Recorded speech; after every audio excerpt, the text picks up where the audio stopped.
It's Talk Funny, a podcast by Mark Bailey and comics from all over. We ended up in Japan because we wanted to give ourselves something to cry about. The Talk Funny podcast from NagoyaRadio.com and Nagoya Comedy. It's Talk Funny. Here's Mark Bailey. Mark Bailey, Mike Miller, and Talk Funny. You had some questions? So Mark, we were talking a few podcasts ago about how you're having some problems with the police, and I was just thinking about it recently. So how long you lived in Japan? Yeah, 33 years. 33 years. So you're married, right? And your wife, she's Japanese? Japanese. And your kids are also Japanese? Yeah, they're half. And you translated from Japanese to English sometimes? Right. Yeah, and you do announcements in Japanese sometimes? Sure. And you were a radio DJ in Japanese? Yeah. Yeah, I think you just don't understand Japanese culture well enough. I think that's just a cultural misunderstanding between you and the police. I think I if might you need just another, tried a little harder to fit in, Mark. Just another 60 years. I think another 60 years you could possibly, not have problems with the cops anymore. Mike and I were making fun of. We talked about it at bars, but it's a fuchuu prison? Is that the name? Yeah, fuchuu prison. Or fuchuu prison. Fuchuu prison. It's near Tokyo, nearish Tokyo. It's north of Tokyo somewhere. Tokyo and Sendai. Sendai, yeah. You can watch it on YouTube, and if you've lived in Japan, documentary on it. Just polite Japan is just too rigid for me personally, and maybe for Mike. Manners and sitting up, and I don't like sitting seiza. You call it. You're sitting on your knees, basically, with your legs crossed. Legs crossed, or yeah. So if you go to this prison, it's a men's prison. You're 16 hours a day. You have to look straight into the front of the door where the guards are watching. You're not allowed to read. Yeah. Can't listen. Can't watch TV. Can't listen to tapes. Can't look at word cards. Can't study language. You look straight and you sit with your legs crossed. And it sounds like hell on earth to me. But, I think actually it's quite good rehabilitation because it trains you on how to work effectively in a Japanese office. Well, they don't you think? Yeah. They interviewed some Japanese prisoners and they said, I appreciate the ritual and I appreciate the... It gives you structure, okay? I get it. Sorry, the discipline. Discipline. I appreciate the discipline. That's what they were saying. Mm-hmm. But foreigners, that's the thing we hate about Japan is the discipline. Yes. We hate it. Let me be free. If they really wanted it to be torture, though, they would have you sit seiza, and they would do it like at a Japanese work party in Enkai, where in an Enkai you go, everyone gets together in a room, and you sit there on your knees, and then they order your drinks, and you order your beer, and they bring all the beers, and all the beers go on the table. Then the principal of the school, or the shacho of the company, the president of the company, gets up and gives a long speech, and you have to sit there on your knees and look at that beer, and you're looking at that beer, and then he goes on and saying, thank you guys, you did a great job, you did a wonderful year, and you're looking at that beer. 16 years. Just looking at the beer. That would be hard time. If they put a beer in front of you, that would actually be, I think, goes against the Geneva Convention. That's like solitary confinement right there. One of my friends who used to live here, who's actually a borderline comedian, he never went through with open mic or anything. He said, if you're in a hurry, don't ever give a microphone to a Japanese person at a wedding. Or a work party. Or a banquet, Yeah.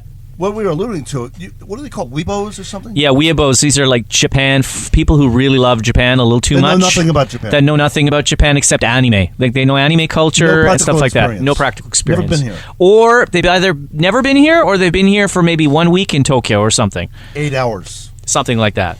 And so I sent this fuchuu prison thing because at one time I thought I was going there. So I went to watch the whole documentary. I thought you felt like you were living there already, but it wouldn't be much of a difference, right? I had a chimpira guy who was trying to blackmail me, and if I challenged it, 99% conviction rate. Yeah. Why do you think Carlos Ghosn escaped in that box? I looked it up, So I sent it to Mike, and I said, don't read the comments. It's going to piss you off. Do not read the comments. And so what did I do? Because I read the comments.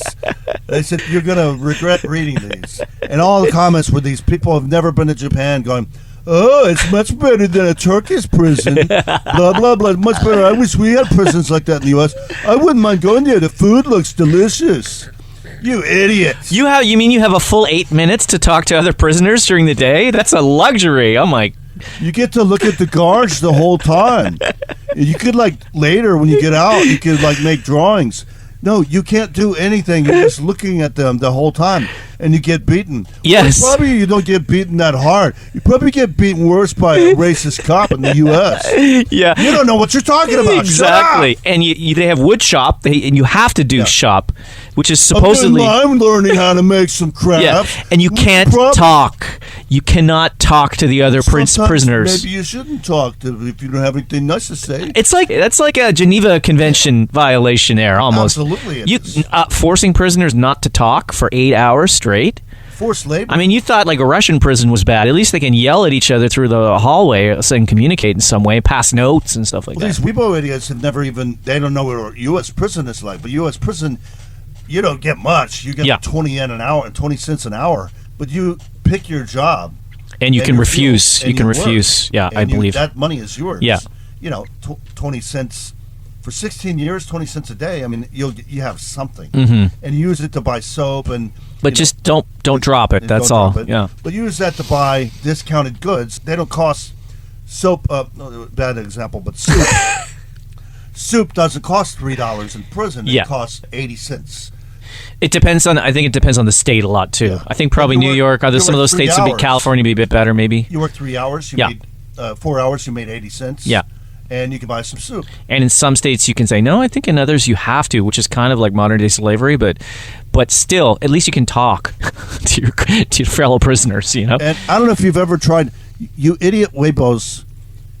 You've never done seiza, which is it's your what do you call it? Sitting on your knees. It's kind of like your legs are crossed. Your legs form a triangle on both sides. Yeah, kind of. So it's basically yoga kind of thing. You used to call it Indian and basically sitting. Your legs go numb after a while. We called it Indian sitting.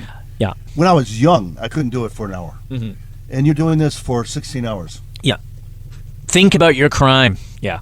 Are you going to drop vegetables at a 7-Eleven again, Mike? Never. I learned my lesson. I learned my lesson. I just didn't do it. Remember, there's a movie about that. Yeah. But I just didn't do it. And that's a great movie that I would recommend everyone see. And we might have recommended it before. He was accused of groping a woman on the subway or something. It's a fictional story, but it's based on a number of cases. It's based on a true story. I think it's based on a bunch of different stories. I don't know, but you can check it out there's an explanation about it online on Wikipedia that explains the story. Soredemo boku ga yatte nai. I think that's what it's called, even though I didn't do it, kind of. And he keeps telling the police again and again and again. He's like, I didn't do it. Yes, but I didn't do it. And the lawyer says, you got to confess. You should confess. You have to confess because you're going to go to jail. And he says, yeah, but I didn't do it. I didn't do it. And the lawyer's like, no, you have to confess. It'll be easier. I didn't do it. And then the cops are like, yeah, look, it'll be so much easier for you. Mike, did you do it? No, I didn't do it, but I didn't do it. And it just... Things will be easier if you just tell me the truth. Yeah, exactly. You did it, right? Yeah, the biggest lies cops. Confess. Yeah, exactly. Oh, yeah, I didn't. The biggest lie the cops always say is, "We want to help you. We want to help you go to fuchuu prison." we want to help you. They do that in the U.S. We gave you free room and board, and you can sit all day. It's not cops, but they have another one now in the U.S. It's like live police feeds. Oh yeah. And you see this all the time in the U.S. And the police will say, "So you don't have any meth in the car or anything? You don't have any drugs or anything?" No, I don't. Because if you told us, it would be really. You tell me. If you lie to me, it's going to make things worse. Yeah. Actually, no. If I lie to you and get away with it, it's going to make things better. But if I lie to you and get caught, I just get caught with drugs. I don't get charged with lying. That's right. I just get caught. And they'll say, like, if you just cooperate with me, I'll make things a lot easier. Yeah. I'm sorry, officer. Yeah, I do. I have some cocaine and I have some meth. How much cocaine? A couple grams. And who'd you buy that from? Yeah. Okay, so... Now I'm not mad at you, but you're still going to jail because you. Please step out of the car. No, I thought. Just shoot the guy in Goodfellas. No, that's the irony, right? Is that the good guys who confess for a small crime are the ones who go to jail because they trust the police. Yeah. The bad guys who know how to lie and deceive and never tell the truth are the ones who get off. Yeah, because they know the rules. They have a guy that takes off running, and they finally catch the guy, and he goes, "Why were you running?" He goes, "Because I'm guilty." That's good. And he said, "You told my brother that you were going to help him, and he's still in prison, you MFers." Yeah. You said, tell him everything. He told you everything. Yeah. And you used it against him. Yes. He said, "Yeah, but we did tell you anything you say can be used against you." And he goes, "Yeah, but then you can't say, I'm going to help you. Anything you tell me will help me help you." But they can. It's the opposite of anything you say. Yes. To me, will be held against you. Which is it? Yeah, but that's the irony is that the Supreme Court decided years ago, this is even before the latest Miranda decision, where they don't even have to Mirandize you anymore. They can just arrest you. Before, they said police can legally lie to you. So they can lie to you in the course of an investigation, and they suffer no penalties whatsoever. And now they've even gotten rid of the Miranda rule where they have to tell you what you're being charged. The wonderful libertarian Supreme Court that really loves human rights so much. I have an experience with that with 6th grade. I was no angel in 6th grade. I did a lot of mischief and I thought you were going to say a lot of coke, a lot of... No, I did a lot of mischief. I won't go into it, but did a lot of pranks. Uh-huh. Pranked a lot of teachers. I might have put smoke bombs in desks, Mm-hmm. lit them. I might have let rotten Limburger cheese, which is redundant. Limburger cheese Yes. already smells rotten. I might have left a dead rat in teachers' You see, this was funny in the 70s, guys. In the 80s. You don't know this. This was really funny back then. And so I don't know which of these things I got in trouble for, but the principal called me to his office, and he goes, back then they were paddling. You get paddled. Oh, wow. But it Even was still through your corporal jeans. punishment. Yeah, he paddled you. And he goes, with what you did, you get paddled 18 times. Oh, my God. And he said you could do it in breaks or Do it all at you once. could be suspended for a month. Uh-huh. And I said, suspension? And he goes, no, I'm kidding. You can't be suspended for a month. I'm just the paddle. And I said, but for what? And he goes, you know what you did. I said, I don't know which thing you're talking about. There's a lot of things. He goes, you know what you did. And I said, no, you have Could to you jog tell my me. memory a little? You have to tell me what I did. He goes, no, I don't. I said, yeah, I think you do. And he goes, but you know you did something. I said, I might have done a lot of things, but I don't know what you did. I mean, that's why I laugh so hard. That's before Jim Carrey, but in Liar Liar, Uh-huh. when he gets stopped by the police, and he's driving, and the police said, do you know why I stopped you? And he goes, it depends on how long you've been following me. It's like principle. It depends on how much you know, how much you've been watching me. I don't know. I mean, I had no idea, and I got paddled. Ugh. And then I told him, That's a great way of discouraging the behavior. you never do that I don't even again. know. Never do that again. What again? What? Never do that? Wait, what? Never do that again. Jeez. That's horrible. And I told my parents, and then they went in, and he said, he's done a lot of things. So which one did he... The worst And thanks for informing us, by the way. Yeah, he did a lot of things. I do a lot of things. I do the best things. I do a lot of things. I do the best things. I do a lot of things. I do them the best. All of them. I did all the things. No, it's like, I'm not going to... He goes, well, what did you do that you think? And it's, no.